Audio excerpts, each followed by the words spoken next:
Hi everyone, it's me Giovanni, and today I'm gonna make this video about FNAF again, but this time it's about the Pirate Boy, official, part 3. So, this is gonna be about Henry Emily. I'm still gonna talk about the Schmidt family, maybe, a little bit, but for now, this is about Henry Emily, not about the Schmidt family. Now, I've talked about Henry Emily like 3 months ago, or at least the story that I went with for the character that would make the most realistic sort of sense, and that Gabriel Chrisman, Sarah Chrisman's husband, looks like Henry Emily from Five Nights at Freddy's, and I can't unsee it for the life of me.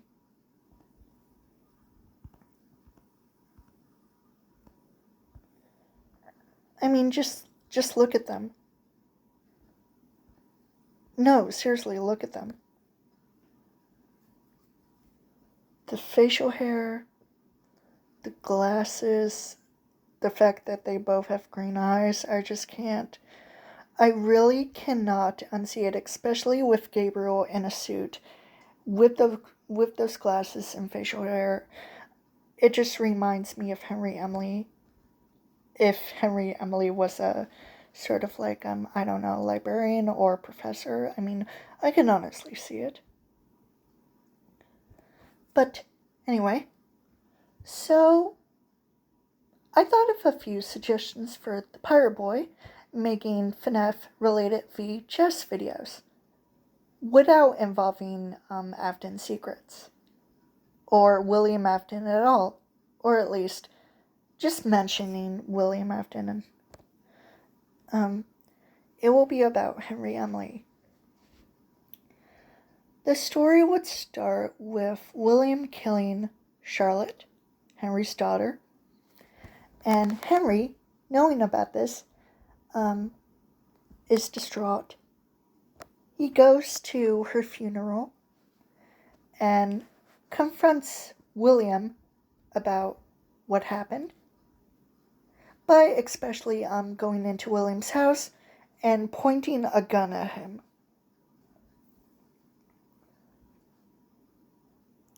Which is the moment Henry ends his and William's friendship. William is completely unbothered by Henry's anger.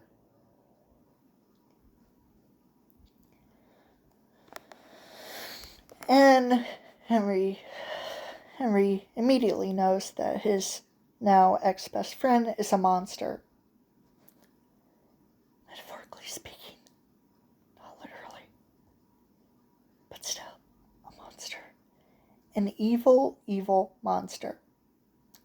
Anyway, so Henry met this girl named Jolie who works at Freddy Fazbear's Pizza. They met over a year ago, and let's just say that Jolie has a crush on Henry, just a bit, and that she had a troubled life when she was little due to her father being abusive and drunk. And one night, when Jolie was a little girl, her and her mother hid in the closet of her bedroom where her father was trying to find them and eventually abused them. Jolie was scared. Meanwhile, her mother tried her best to comfort her. The father ended up finding them, but Jolie managed to escape out of her house and end up in the hands of some bystanders who were rightfully worried about her and called the police. Now, years later, Jolie, as an adult, is working at Freddy Fazbear's Pizza. She met Henry Emily, and she has a few friends who look exactly like her. That's what I'm going with. Her friends, her identical two best friends, are Laura and Joanne. And Jolie, of course, has a crush on Henry, and she's the most friendly with him. Laura and Joanne, they're just acquaintances of his presence.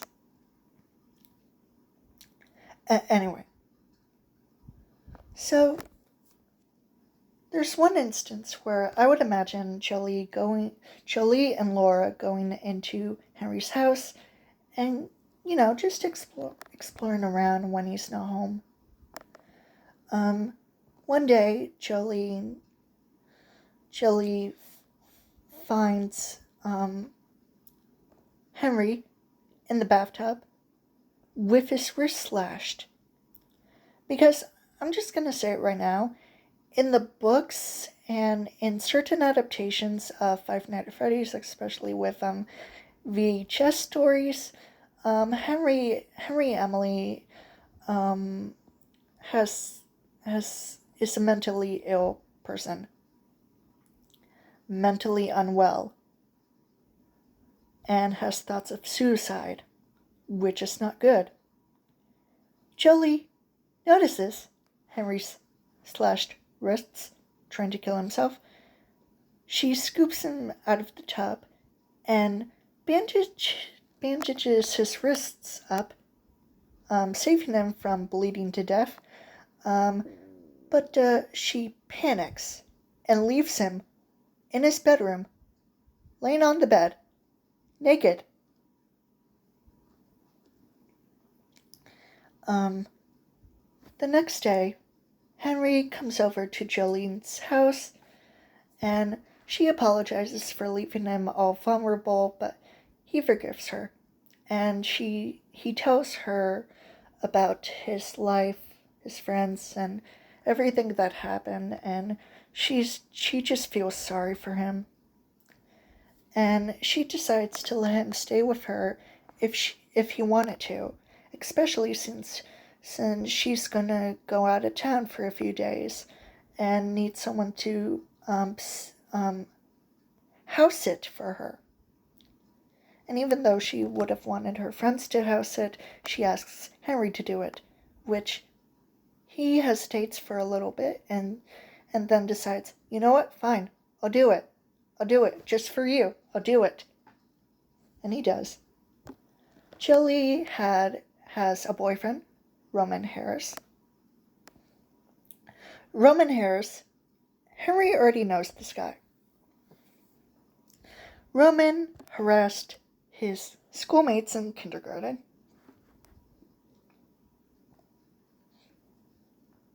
And is just an awful person. Henry wants to kill Jolie's friends so he can have her. Not as a lover, but as a daughter.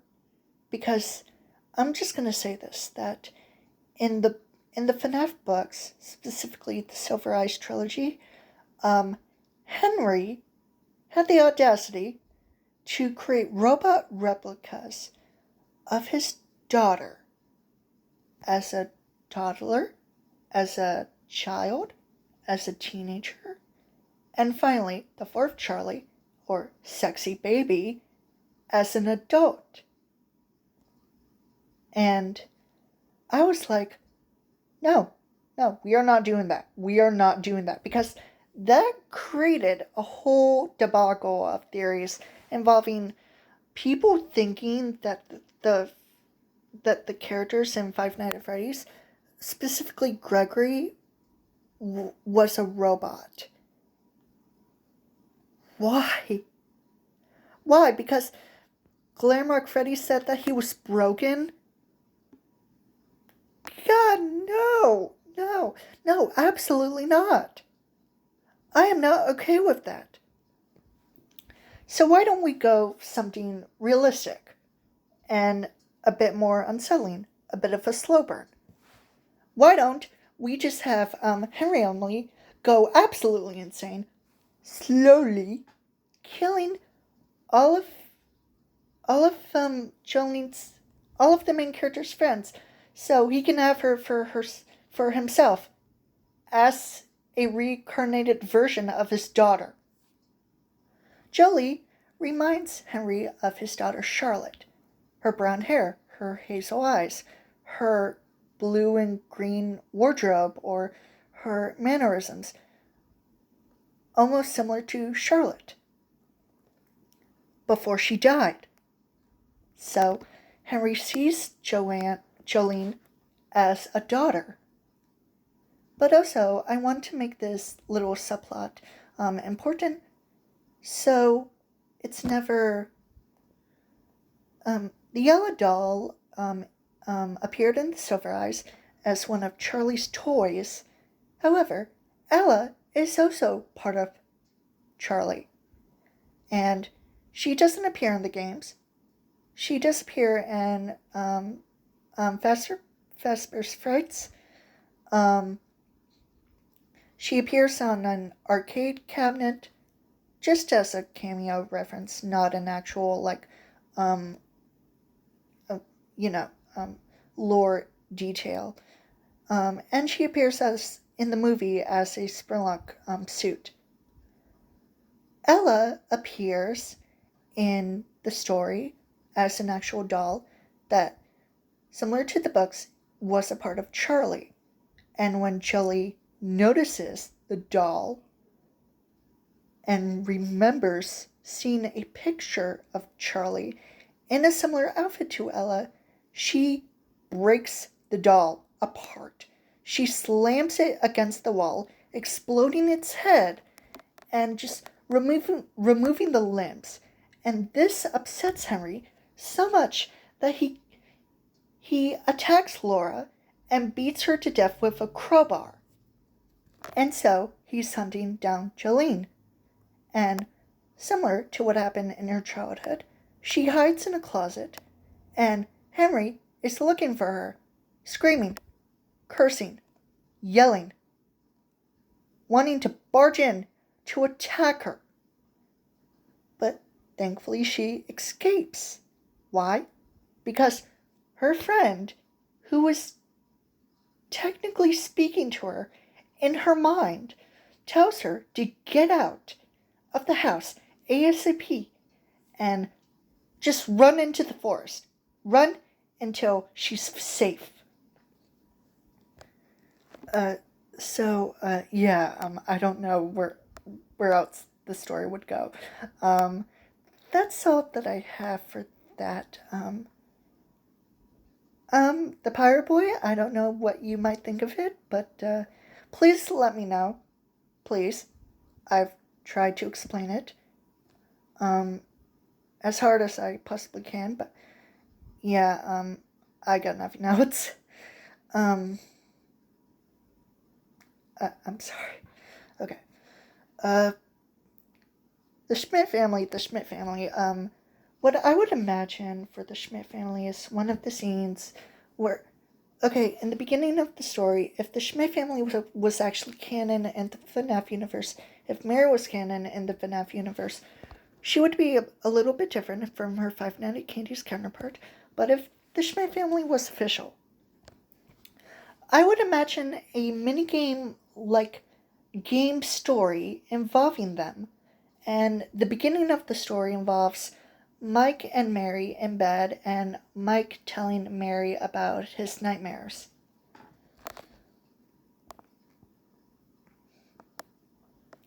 About the FNAF 4 bedroom. I'm just saying. Anyway, I hope you enjoyed this video. I'm sorry if it was a little weird, but that's all I have to say. If you liked this video, I appreciate it. If you didn't like this video, I'm totally fine with it. I have nothing against it. Just please stay safe. Stay at home. Stay away from protests. Stay away from segregated areas. And don't forget to smile. Be positive. Be thankful that you're still alive. Okay. See you in the next video. Bye.